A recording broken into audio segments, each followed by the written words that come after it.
2022台南东东家具名床大展由着亚腾展览来主办，邀请今年台北国际家具展览的厂商巡回台南，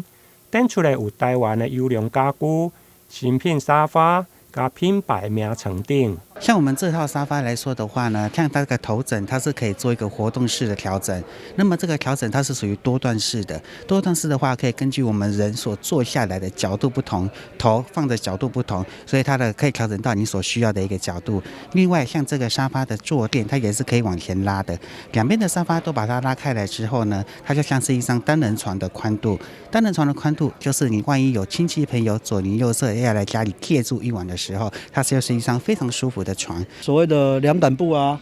紫外线啊，以及我们的植物性泡棉检测、胶原蛋白、防螨抗菌，所有认证我们都有带过来。好，这是我们松果的部分。那因为台南的气候我们知道也比较闷热一点点，我们带过来的所有产品上面都有凉爽纱，让你睡起来半夜不会后边卡在偏在告光。好，所有的背部的凉爽度都非常的够。另外配合儿童节的活动，现场嘛打造趣味的儿童空间。有专业的儿童家具业者推出一系列的儿童床具，具有收纳的功能。我们着重在很多的一些功能性的设计。那除了用比较顶级的木头的板材就是完全是无垢材，完全没有木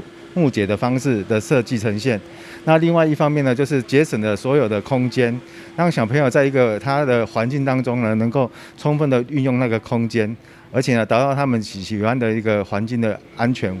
为主。这届展览从今日起到4号为止，不管是预约看展，或者是来电打卡，主办单位还有小礼物相送，欢迎民众把握最后一波的优惠价格。台南新闻引根采访报道。